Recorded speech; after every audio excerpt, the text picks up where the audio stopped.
ये तुम्हारे बाप की मैयत है। कितनी बदनसीब हो तुम, कितनी बदनसीब औलाद हो इस धरती की तुम कि आज तुम्हारे बाप की मैयत यहाँ पर पड़ी है, तुम्हें यहाँ पर आने की तुम्हें तौफीक नहीं है। क्योंकि इसी बाप की वसीयत है कि मैं मर जाऊँ बेटा, साथ बेटा लेकर जाकर मुझे मदफून कर देना, लेकिन मेरी औलाद को मेरा चेहरा मत दिखाना। ये इनके आखिरी अल्फाज थे। लायर पाड़लिया से बुजुर्ग को लेकर आए थे जो जख्मी हालत में थे।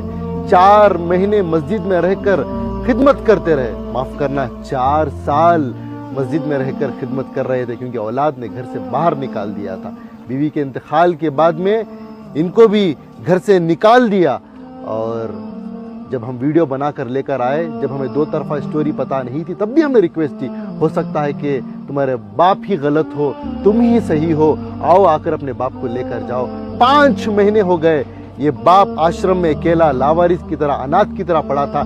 किसी ने अब तक आकर इनको नहीं पूछा। आज दुनिया से जाने का वक्त आया। कितनी बदनसीब है तुम्हारी किस्मत कि मैं बेटा बनकर इनको लेकर जा रहा हूँ, लेकर जाकर इनके आखिरी सफर को सुपुर्द खाक करने जा रहा हूँ। गुस्ल देंगे, कफन पहनाएंगे। तुम कितने बदनसीब हो, कितनी बदनसीब औलाद हो कि तुम अपने बाप का दीदार तक नहीं कर सकते, क्योंकि बाप की वसीयत है कि तुम नहीं आ सकते यहाँ पर। इस बाप को कफन नहीं पहना सकते तुम, इस बाप के मैयत में, जनाजे में तुम शरीक तक नहीं हो सकते। यही सबसे बड़ी तुम्हारी सजा है। हम बदवा देने वालों में से नहीं है। आज दिल जल रहा है, फिर भी दुआ देता हूँ कि तुम्हारी जैसी नाफरमान औलाद की औलाद को अल्लाह इतना नेक बनाए कि वो तुम्हारी फरमाबरदार बने, क्योंकि यही वो बुजुर्ग की नस्ल है, इनके पोता पोती। आपके बच्चों को अल्लाह हिदायत दे, फरमाबरदार बनाए। लेकिन तुम जैसे नालायक बच्चों को अल्लाह ही हिसाब किताब करेगा।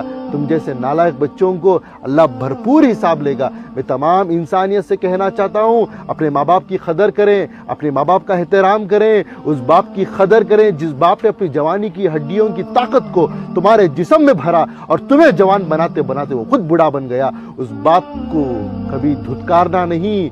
वो बाप अगरचे सूरज में जलता है तो औलाद ठंडी छांव में सोती है। अगर उस बाप को धुतकारोगे तो दुनिया दर बदर तुम्हें धुतकारेगी। मेरे हाल बुजुर्ग को लेकर जा रहा हूँ, मैं इनका बेटा हूँ, मैं इनका वारिसदार हूँ। इंशाअल्लाह हमारी जमात के तमाम नौजवान साथी मिलकर आज हम इनको मदफून करेंगे, इनकी तदफीन करेंगे इंशाअल्लाह। इन बुजुर्ग की मगफिरत के लिए खूब दुआ करें। रख लेने के लिए तैयार नहीं है। वो ये बता रहे हैं कि उनके वालिद साहब घर पे रहने के लिए तैयार नहीं है। कभी वो बेटे क्या, कभी ये बेटे क्या, किधर भी रहने के लिए तैयार नहीं। ऐसा बोल रहे हैं आपके बच्चे? नहीं, मेरे को नहीं बोलने को। वो तो पैसा पकड़ के ढकेल रहे थे।